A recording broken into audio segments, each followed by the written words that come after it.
ପିଲାମାନେ ଆଜି ଆମେ ଶିଖିବା ଇଂରାଜୀରେ ଅ ଠାରୁ ଲ ପର୍ଯ୍ୟନ୍ତ ସ୍ପେଲିଂ। ତେବେ ଚାଲନ୍ତୁ ଭିଡ଼ିଓଟିକୁ ଆରମ୍ଭ କରିବା।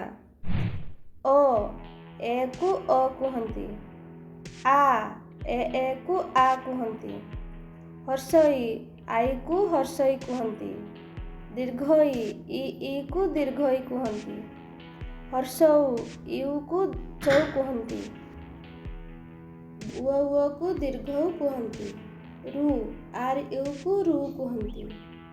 ରୁ ଆର୍ ଉକୁ ରୁ କୁହନ୍ତି। ଇକୁ ଏ କୁହନ୍ତି। ଐ ଏ ଆଇକୁ ଐ କୁହନ୍ତି। ଅକୁ ଉଅ କୁହନ୍ତି। ଔ ଇଉକୁ ଔ କୁହନ୍ତି। କ କେ ଏ କ। ଖ କେ ଏଚ୍ ଏ ଖ। ଗ ଜି ଏ ଗ। ଘ ଜି ଏଚ୍ ଏ ଘ। ଙ ଏନ୍କୁ ଙ କହନ୍ତି।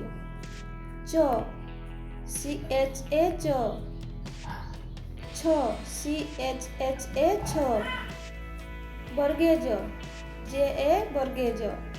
ଝ ଜେ ଏଚ୍ ଏ ଝ। ନିୟ ଏନ୍କୁ ନିୟ କୁହନ୍ତି। ଟ ଟି ଏ ଟ। ଠ ଟି ଏଚ୍ ଏ ଠ। ଡ ଡି ଏ ଡ। ଢ ଡି ଏଚ୍ ଏ ଢ। ମୂର୍ଦ୍ଧେଣ ଏନ୍ ଏ ମୂର୍ଦ୍ଧେଣ। ତ ଟି ଏ ତ। ଥ ଟି ଏଚ୍ ଏ ଥ। ଦ ଡି ଏ ଦ। ଧ ଡି ଏଚ୍ ଏ ଧ। ଦନ୍ତେନ ଏନ୍ ଏ ଦନ୍ତେନ। ପ ପି ଏ ପ। ଫ ପି ଏଚ୍ ଏ ଫ। ବ ବି ଏ ବ। ଭ ବି ଏଚ୍ ଏ ଭ। ମ ଏମ୍ ଏ ମ। ଜ ୱାଇ ଏ ଜ। ର ଆର୍ ଏ ର। ଳ ଏଲ୍ ଏ ଳ। ବ ଡବ୍ଲୁ ଏ ବ। ତାଲବେଶ ଏସ୍ ଏଚ୍ ଏ ତାଲବେଶ। ମୂର୍ଦ୍ଧନେଶ ଏସ୍ ଏଚ୍ ଏ ମୂର୍ଦ୍ଧନେଶ। ଦନ୍ତେଶ ଏସ୍ ଏ ଦନ୍ତେଶ। ହ ଏଚ୍ ଏ ହ।